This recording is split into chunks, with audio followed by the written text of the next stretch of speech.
ఏపీలో ఎన్నికల వేళ అమరావతి రాజధాని వ్యవహారం మరోసారి తెరపైకి వస్తోంది. ఇక్కడ రైతులకు గతంలో టీడీపీ ప్రభుత్వం కేటాయించిన ప్లాట్లను రద్దు చేసేందుకు వీలుగా రైతులకు సిఆర్డీఏ ఇచ్చిన నోటీసులు కలకలం రేపాయి. వీటిపై హైకోర్టులో పిటిషన్ దాఖలు చేసిన రైతులకు ఇవాళ ఊరట లభించింది. ఈ నోటీసులని రద్దు చేస్తూ హైకోర్టు కీలక నిర్ణయం తీసుకుంది. దీంతో గతంలో కేటాయించిన విధంగా యథాతథంగా వారికి ఈ ప్లాట్లు కొనసాగుతాయి. గతంలో భూ సమీకరణ కింద రాజధాని కోసం భూములు ఇచ్చిన అమరావతి రైతులకు అప్పటి టీడీపీ ప్రభుత్వం ప్లాట్లు కేటాయించింది.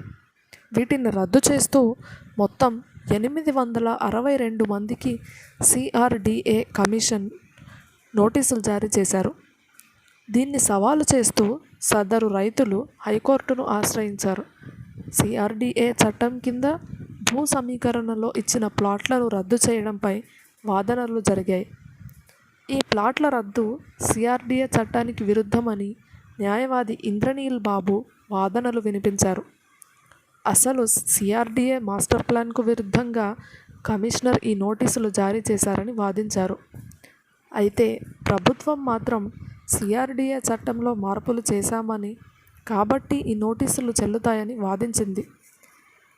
ఇరువైపులా వాదోపవాదనలు విన్న హైకోర్టు సిఆర్డీఏ కమిషనర్ రైతులకు ప్లాట్లు రద్దు చేస్తూ ఇచ్చిన నోటీసులని రద్దు చేస్తూ తీర్పు వెలువరించింది.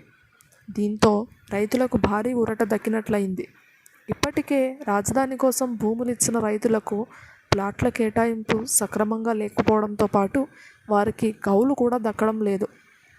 ఈ నేపథ్యంలో హైకోర్టు తీర్పు వారికి భారీ ఊరటగా భావించవచ్చు.